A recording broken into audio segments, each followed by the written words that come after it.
خیال میں دازی یہ ایک خاص قسم کا دانہ ہے جو نبیذ میں ڈالتے ہی اس میں نشہ کی کیفیت پیدا ہو جاتی ہے، یعنی شراب بن جاتی ہے۔ تو اس شراب کو لوگ بجائے خمر کہنے کے دازی کہتے ہیں۔ تو ظاہر ہے کہ جو چیز حرام ہے وہ حرام رہے گی، نام بدلنے سے اس کی حرمت پر کوئی اثر نہیں پڑے گا۔ جو منع ہے وہ بہرحال منع۔ اب مثلاً مردوں کے لیے سفید بال کو کالا کرنا یہ منع ہے۔ اب چاہے کوئی اسے خضاب کہے یا کالی مہندی کا نام دے، جو منع ہے وہ منع ہے۔ حدثنا احمد بن حنبل قال حدثنا زید بن الحباب قال حدثنا معاویہ بن صالح عن حاتم بن حریث عن مالک بن ابی مریم قال دخل علینا عبد الرحمن بن غنم فَتَذَاكَرْنَا الطِّلَاءَ۔ مالک ابن ابی مریم سے روایت، انہوں نے فرمایا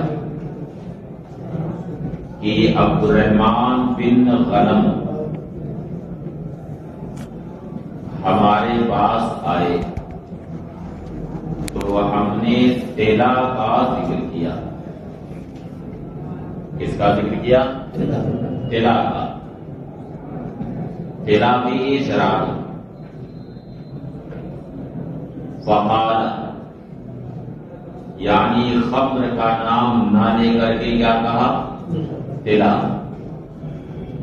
فقال تو عبد الرحمن ابن غنم نے کہا حدثنی ابو مالک الاشعری انه سمع رسول اللہ صلی اللہ علیہ وسلم یقول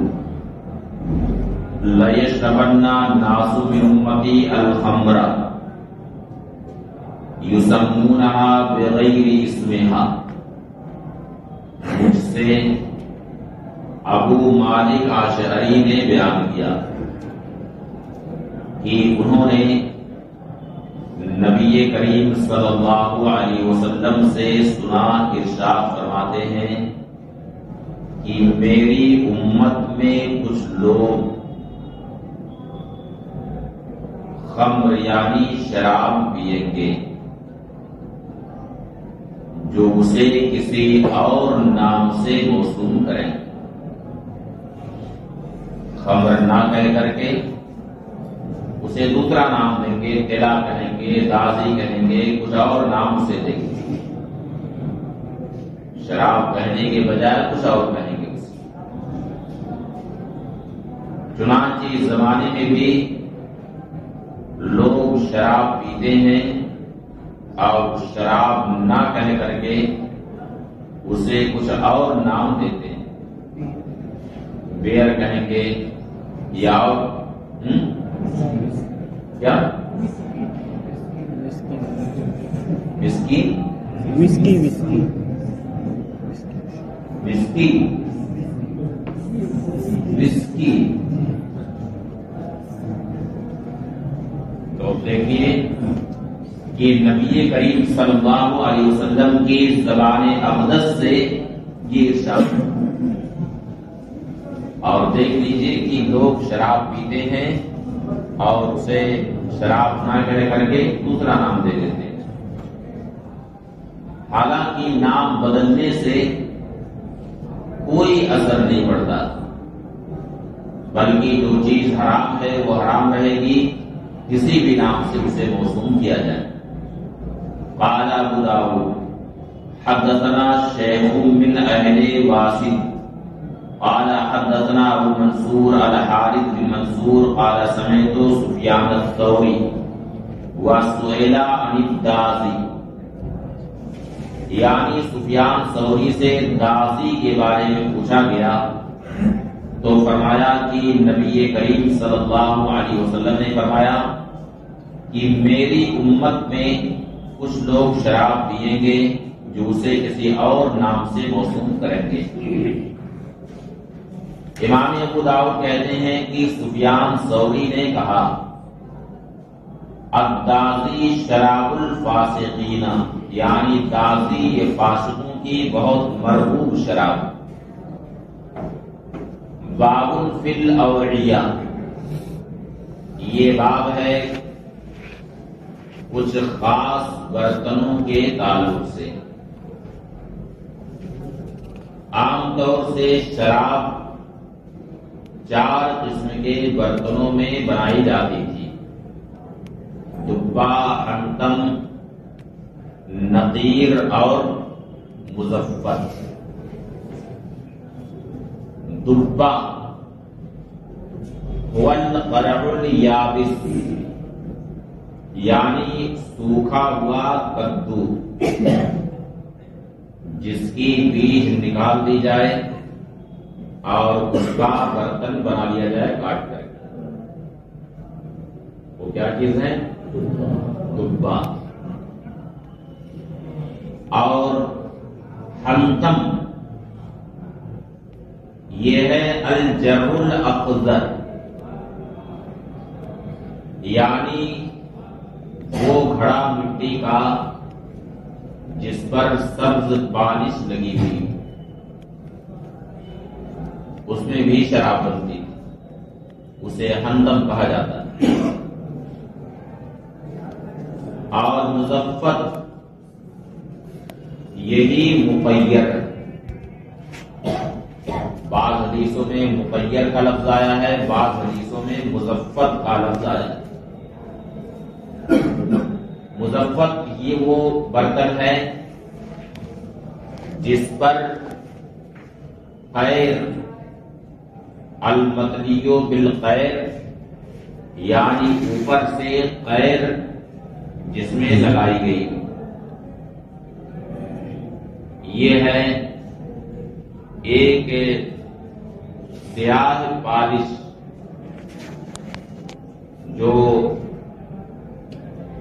لگانے کے بعد پانی اس برتن پر اثر نہیں کرتا۔ عام طور سے کشتیوں میں نیچے سے اس پالش کو لگاتے ہیں تاکہ پانی اثر نہ کرے۔ دیکھا نا کالی پالش نیچے سے رکھتی ہیں؟ نہیں دیکھا، جو آپ نے نہیں دیکھا ان کو دکھائیے گا۔ تو جس برتن میں وہ پالش لگی ہوئی ہے جسے غیر کہتے ہیں تو اسے مقیر بھی کہتے ہیں اور مزفت بھی کہتے ہیں۔ اور النقیر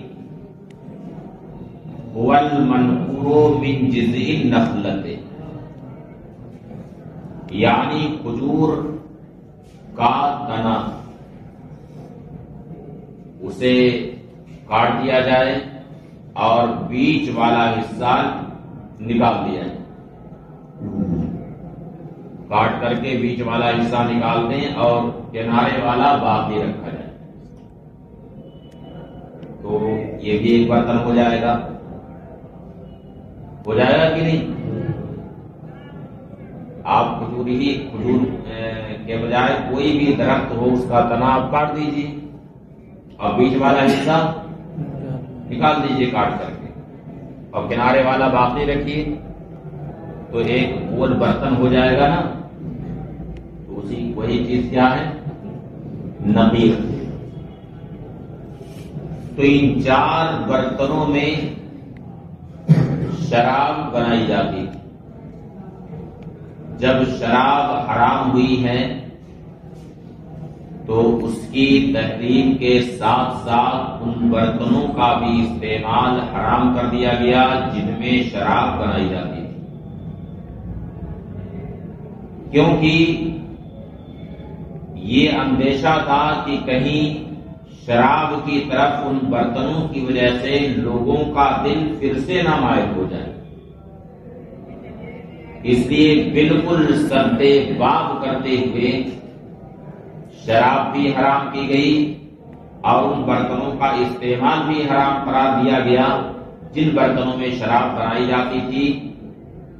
پھر اس کے بعد جب شراب سے لوگوں کے دلوں میں بالکل نفرت پیدا ہو گئی، اس طور سے کہ نفرت دلوں میں راسخ ہو گئی اور یہ اندیشہ ختم ہو گیا، تو ان برتنوں کے استعمال کی اجازت دی گئی بعد میں، جس کے تعلق سے آگے حدیث شریف آ رہی ہے کہ ان برتنوں کے تعلق سے نبی کریم صلی اللہ علیہ وسلم نے پہلے منع فرمایا، پھر خود ارشاد فرمایا کہ ان برتنوں میں تم لوگ پانی پی سکتے ہو یا اور کوئی حلال چیز ہو اسے پی سکتے ہو، مگر یہ کہ کوئی مسکر اور نشہ آور چیز مت پینا۔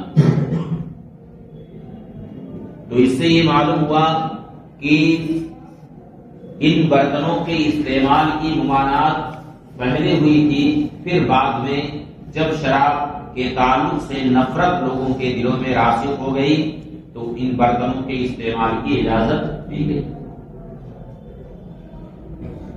حدثنا مسدد قال حدثنا عبد الرحمن عبد الواحد بن زیاد قال حدثنا منصور بن حیان عن سعید بن جبیر عن ابن عمر و ابن عباس رضی اللہ تعالی عنہ قال نشهد ان رسول اللہ صلی اللہ علیہ وسلم نہا عن الدباء والحنطم والمزفت والنقیر۔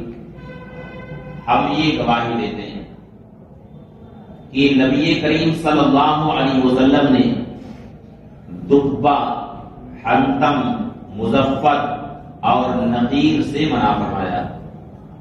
چاروں کا مطلب سمجھ میں آ گیا کہ دبا کیا ہے، حنطم اور مزفت اور نقیر کیا ہے۔ حدثنا موسیٰ بن اسماعیل و مسلم بن ابراہیم المعنى قال حدثنا جریر عن یعلا یعنی ابن حکیم عن سعید بن جبیر قال سمعت عبد اللہ بن عمر یقول حرم رسول اللہ صلی اللہ علیہ وسلم نبیذ الجرع۔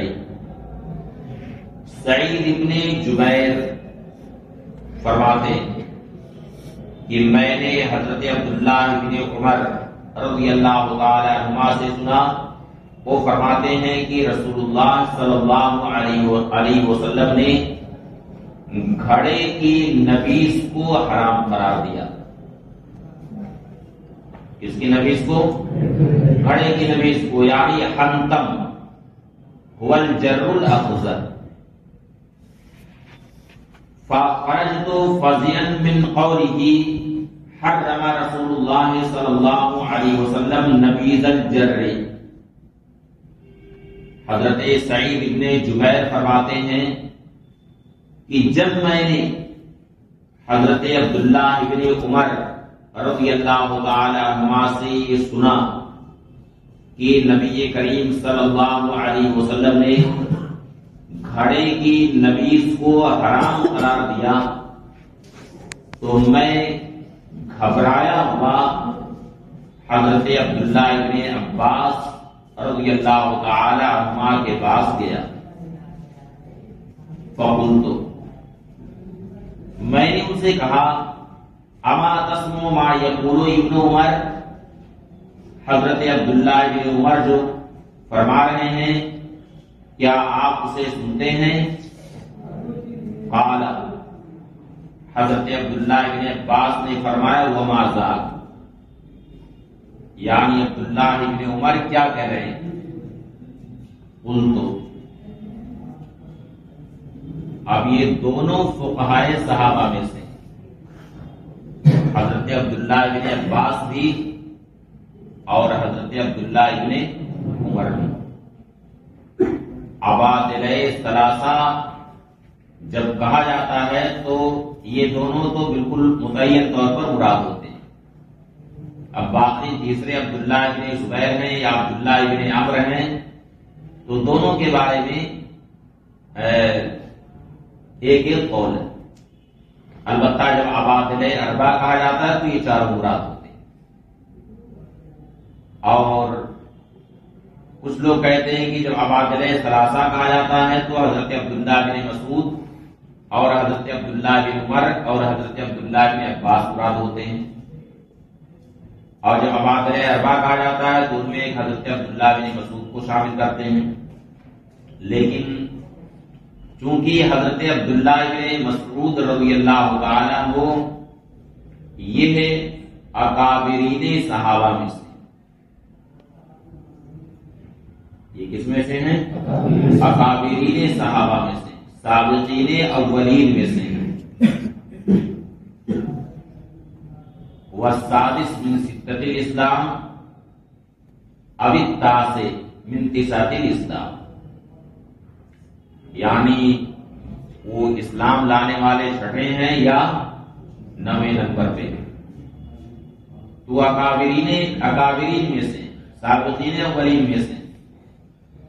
اس سے جب عبادلہ کی بات آتی ہے تو کچھ لوگ کہتے ہیں کہ چونکہ ان کا مرتبہ ان حضرات سے بہت بلند ہے،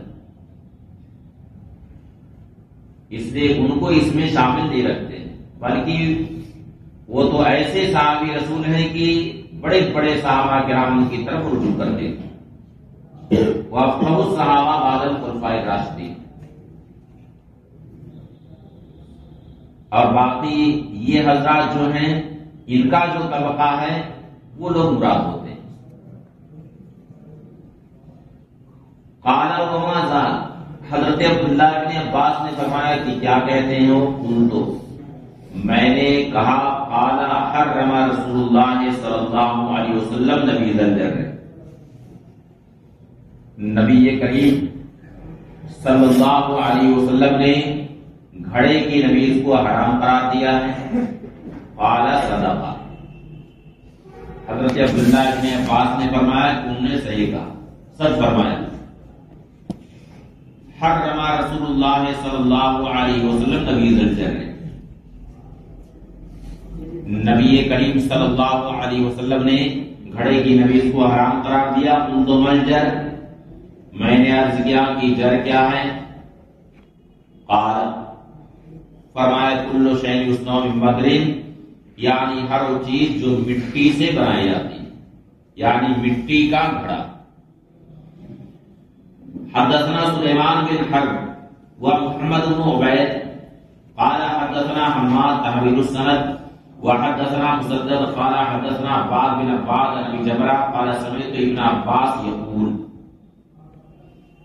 وقال مسدد عن ابن عباس، یعنی ابو جمرہ کہتے ہیں کہ میں نے حضرت عبداللہ بن عباس سے سنا. یہ الفاظ ہیں سلیمان ابن حرب کے، جبکہ مسدد نے عن ابی جبرہ عن ابن عباس کہا. کیا کہا ہے؟ عن ابی جبرہ عن ابن عباس. تو عن کے ذریعے سے حدیث جب مروی ہوتی ہے تو وہاں جب تک کہ معاصرت کے ساتھ ساتھ امکان لقا نہ ہو، جمہور محدثین کے نزدیک وہ حدیث متصل نہیں ہوتی. ہاں اگر معاصرت کے ساتھ امکان لقا ہے تو متصل مانی جاتی، جبکہ امام بخاری کے نزدیک معاصرت کے ساتھ ساتھ لقا بھی ضروری، صرف امکان لقا کافی نہیں بلکہ لقا بھی ضروری کہ ملاقات ہوئی. تو یہاں سلیمان ابن حرب کی روایت سے یہ معلوم ہوتا ہے کہ ابو جمرہ کی ملاقات حضرت عبداللہ بن عباس سے ہوئی ہے، یعنی اتصال کی بالکل صراحت، یہ سمعت ابن عباس. لیکن مسدد نے جب اس حدیث کی روایت کی تو کیا کہا؟ عن ابی جمرہ عن ابن عباس. تو یہاں ان کے ذریعے سے انہوں نے روایت کی. وہذا حدیث سلیمان، اور یہ سلیمان ابن حرب کی حدیث ہے، یعنی الفاظ ان کے. قالا فرماتے ہیں قدما وفد عبد القیس علی رسول اللہ صلی اللہ علیہ وسلم. وفد عبد القیس نبی کریم صلی اللہ علیہ وسلم کی بارگاہ میں حاضر ہوا. انہوں نے عرض کیا یا رسول اللہ انا ھذا الحی من ربیہ، یا رسول اللہ ہم قبیلہ ربیہ کے. قد حال بیننا و بینک کفار مضر، ہمارے اور آپ کے درمیان کفار مضر حائل، یعنی ان سے جنگ کے خطرات ہمیشہ رہتے. اشہر حرم کو چھوڑ کر کے جنگ کے خطرات ہمیشہ رہتے ہیں ان سے، تو وہ حائل ہیں ہمارے اور آپ کے درمیان. ولا نخلص الیک الا فی شہر حرام، یا رسول اللہ ہم آپ تک صرف شہر حرام میں ہی پہنچ سکتے ہیں، حرمت والے مہینے میں ہی ہم پہنچ سکتے ہیں. اس لیے کہ حرمت والے مہینوں کا وہ بھی احترام رکھتے ہیں اور ان میں جنگیں وہ لوگ نہیں کرتے ہیں. اس لیے اس میں حرمت والے مہینوں میں ہمیں امن و امان رہتا ہے. اس لیے ہم حرمت والے مہینوں میں ہی ہم حضور تک پہنچ سکتے ہیں. حرمت والے مہینے کون کون سے ہیں؟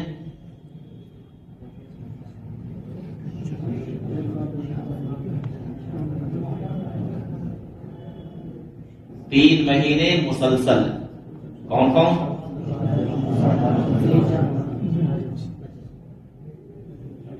رجب تو الگ ہو گیا نا، کہہ رہے ہیں کہ 3 مہینے لگاتار، ذوالقعدہ، ذوالحجہ اور محرم، اور ادھر رجب. اس لیے کہا 3 مہینے مسلسل ہے اور 1 مہینہ وہ الگ رجب.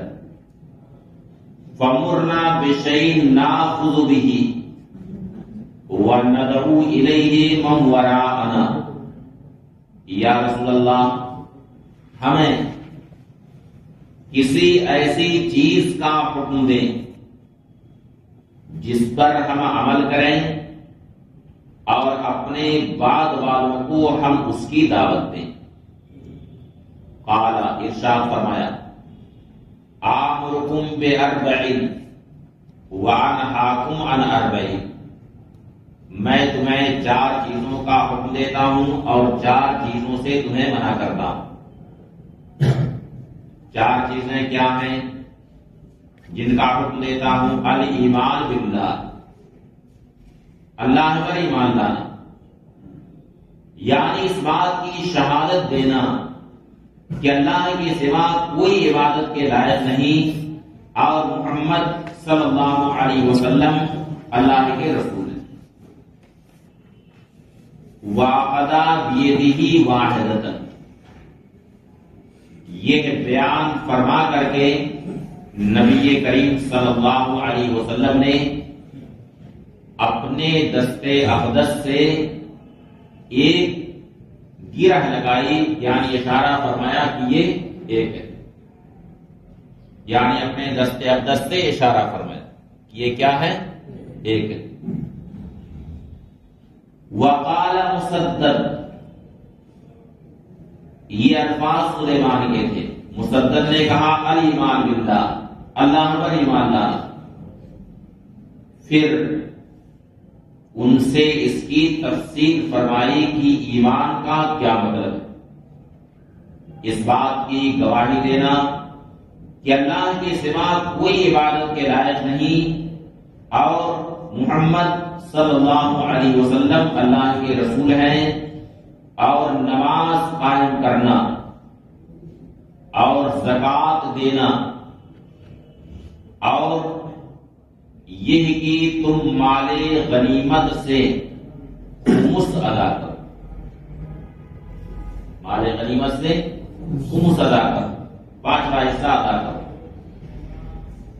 وَأَنْهَاكُمْ عَنِ الدُّبَّاءِ وَالْحَنْتَمِ وَالْمُزَفَّتِ وَالْمُقَيَّرِ،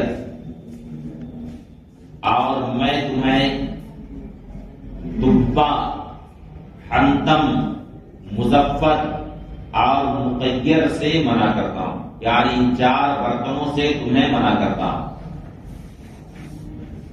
وقال ابن عبید، ابن عبید نے مقیر کی جگہ نقیر کہا، اور مسدد نے کہا والنقیر والمقیر، ولم یذکر المزفت، اور مزفت کا ذکر نہیں کیا۔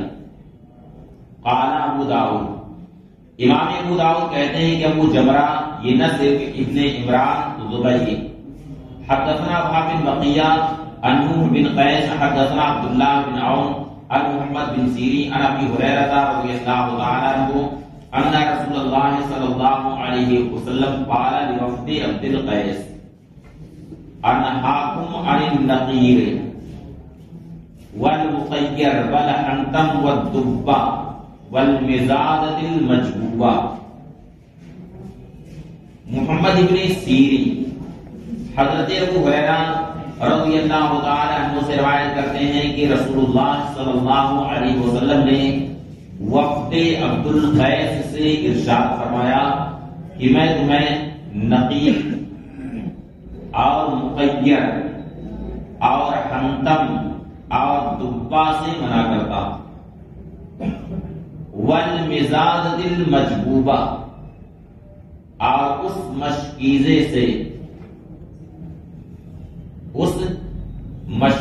سے المجبوبہ جس کا منہ کاٹ دیا گیا، اس سے بھی میں تمہیں منع کرتا ہوں۔ وَلَكِنْ اشْرَبْ فِي سِقَائِكَ وَأَوْقِرْ، لیکن تم اپنے چھوٹے مشکیزے میں پیو اور اسے باندھ کر کے رکھ دو، یعنی بڑا مشکیزہ اس کا منہ اگر کٹا ہوا ہے تو اس میں سے مت پیو۔ ایک تو وجہ یہ ہے کہ اس کا منہ جب کھلا ہوا ہے تو اس میں کوئی بھی موذی جانور جا سکتا ہے، اس لیے اس میں سے مت پیو۔ اور پھر وہ بڑا مشکیزہ ہے، اسے تم جب اپنے منہ سے لگاؤ گے تو ایسا ہو سکتا ہے کہ منہ کی بدبو اس کے پانی کے اندر چلی جائے، وہ مشکیزہ بھی بدبودار ہو جائے اور پانی بھی ساتھ ہی ساتھ بدبودار ہو جائے، ہو سکتا ہے کہ نہیں؟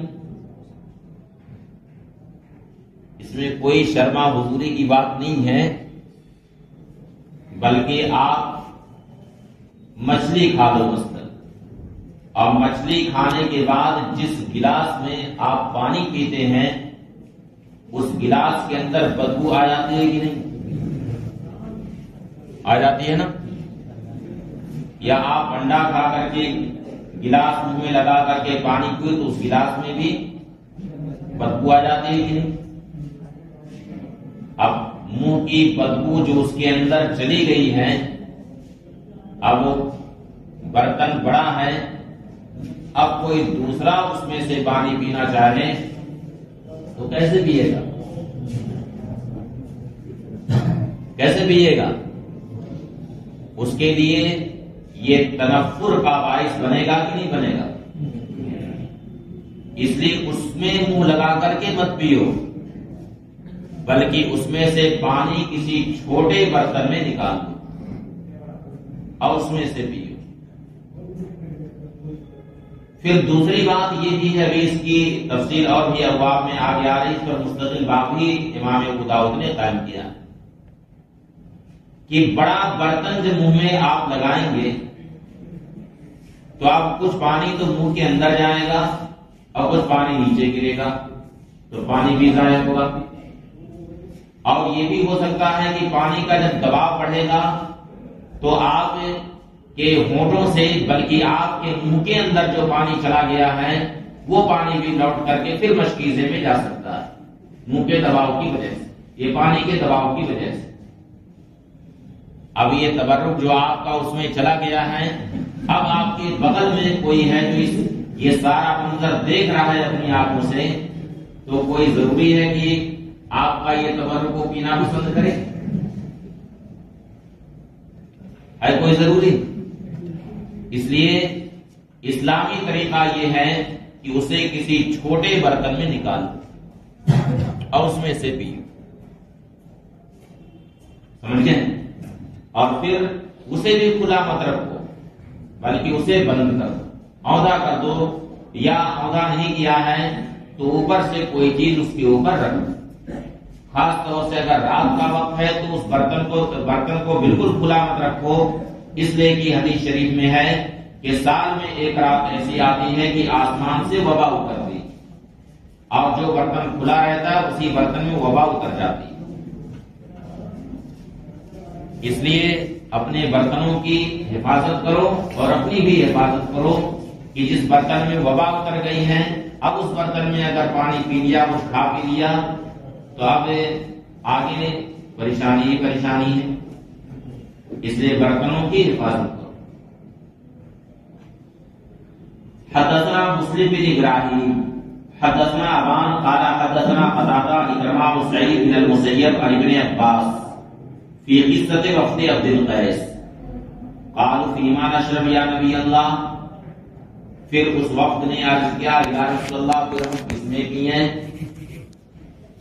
تو نبی کریم صلی اللہ علیہ وسلم نے فرمایا علیکم باسقیۃ الادم، تم لوگ چمڑے کے برتنوں کو استعمال کرو، التی الاس والا افوایا، جن کے منہ کو بند کر دیا جائے،